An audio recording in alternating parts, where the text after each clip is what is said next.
Man, good morning. Morning po. Kailan tayo magsisimula kay Kuya Oliver? Okay, kasi ang anak.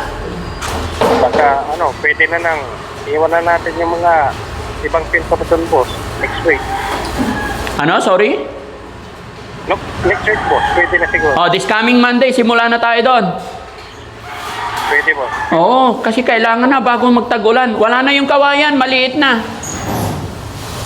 On, boss. Oo, galing na kami doon. Saan, boss? Sa Paniki, pumasyal kami doon ni Ala Atenida eh. Andiyan kayo ngayon kaya tinita, boss? Oo. Hindi, galing kami doon.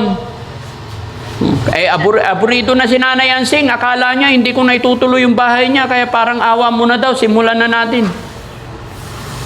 On, boss. Mag-set ka na ng araw.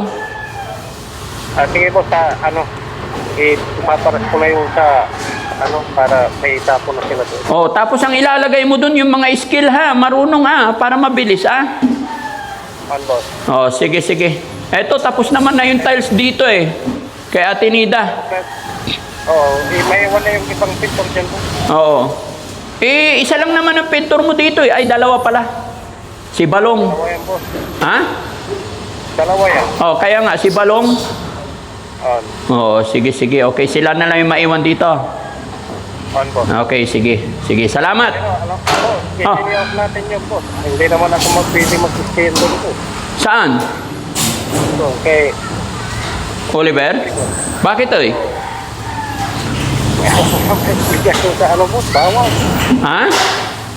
Bawal yung wala ako dyan sa boss. So paano yun? Sinong magiging foreman ko doon? Pwede naman yung boss Yung basta i-sketch ko yung boss, alam na nilang gagawin. Sige, siguraduhin mo na maganda Pag pupunta kayo doon, boss, kasama niyo ko palagi.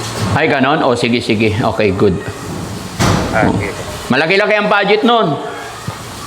On, boss, basta gawin natin isang kwarto, may CR sa ilalim, saka sala. Oo, tsaka may lababo rin na. Opo, may tiris sa labas. Kalahating milyon kasi ang budget nun. Boss? Kalahating milyon. On, boss. Eto kay Atenida, mga magkano na inabot nito? Umabot ng yan, boss. Mga 300 siguro yan. 300 na naubos natin dito? Oo, ang katakalam ko, boss. Oo, sa bagay nakatabi naman ng nakatabi naman na yung mga... Mahirap yan, boss, kasi renovate kasi, boss. Ha? Mas mahirap yan kasi Mas mahirap pag-renovate. on, boss. Okay. Walang eskwala. Oo nga. Okay. Kaya sabi ko sa mga mo, sige, okay lang. At least patapos naman na tayo. No? Pati yung sa Sige, boss. pati yung sa kwan. Basta asahan ko na yun Monday, ha?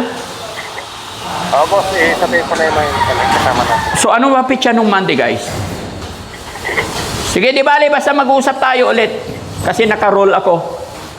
Sige, boss. Okay, usap tayo. Sa final date kung kailan tayo babiyahe doon, ha?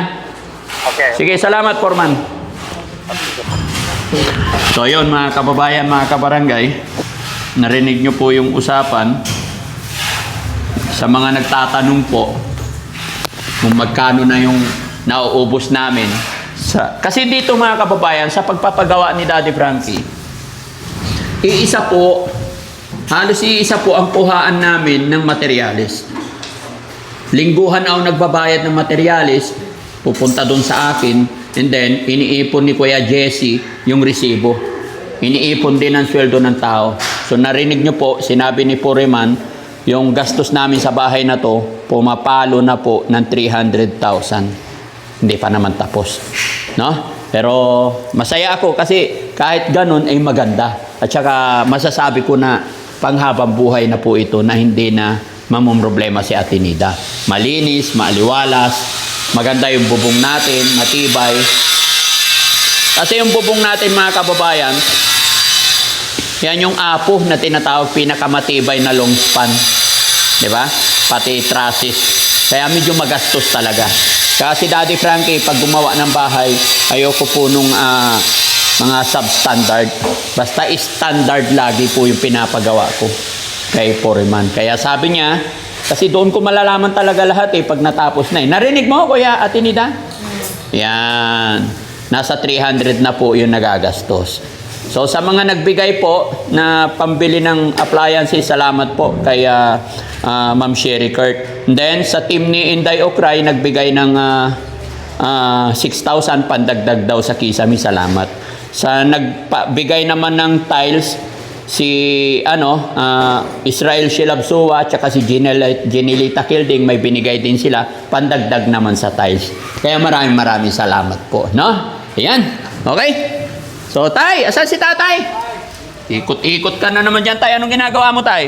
Wala na, huli na. Tapos na yung Kisame bago ka tumulong. Ha? Pero halika, Tay. Oh, tapos na to. Hawakan mo to, Tay. Oh, tapos na yung tiles natin. Dito ka, Atinida.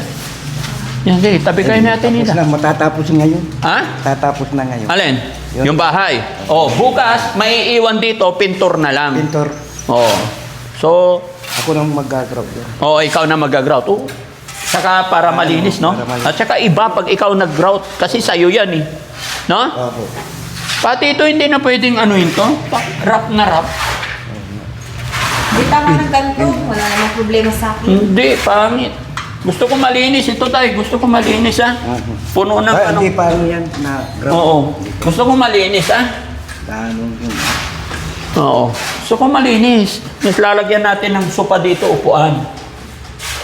Okay? Oo. Tapos dito yung lamisa ninyo. Lamisa. Saan ang ref? Dito ang ref. No? Ref.